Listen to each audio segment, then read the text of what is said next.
হাতে আটা লাগার জন্য এঁচোড় কাটতে ইচ্ছা হয় না।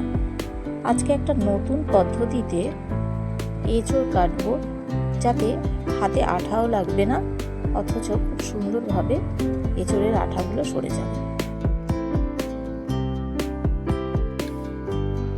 এঁচোড়টা কাটার পর একটা বাটির মধ্যে এক মুঠো রুটি করার যে আটা হয় ওই আটা দিয়ে দিতে হবে।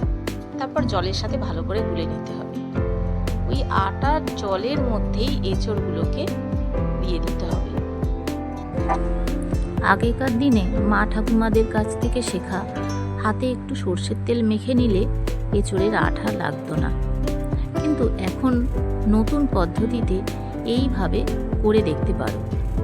দেখো, সত্যি হাতে একটুও আঠা থাকবে না। এই পদ্ধতিতে একবার তোমরা এঁচোড় কেটে দেখো, দেখতে মনে হবে প্রতিদিনই এঁচোড় রান্না করে খাই। আসলে আমরা এই আটা লাগার ভয়েতেই তো এঁচোড়গুলো খেতে চাই না, কিন্তু এইগুলো রান্না করলে দুর্দান্ত স্বাদ লাগে।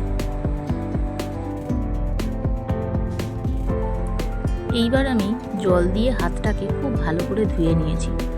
দেখো, হাতের মধ্যে কোথাও আঠা লেগে নেই। এইভাবে এঁচোড়গুলোকে খুব ভালো করে ধুয়ে নিয়ে তারপরে প্লেন জলেতে ধুয়ে নিলেই একদম পরিষ্কার হয়ে যাবে, একটু আঠা লেগে থাকবে না। তোমরা এইভাবে এঁচোড় কেটে আমাকে কমেন্ট করে জানিও। আমার চ্যানেলটি ভালো লাগলে একটা সাবস্ক্রাইব করে রেখো। সবাই খুব ভালো থেকো। এখানেই আমার ভিডিওটা শেষ করছি। আর এই পদ্ধতিটা তোমাদের ভালো লেগে থাকলে একটা লাইক করে দিও। সবাই খুব ভালো থেকো। ফিরে আসবো আবার একটা নতুন ভিডিও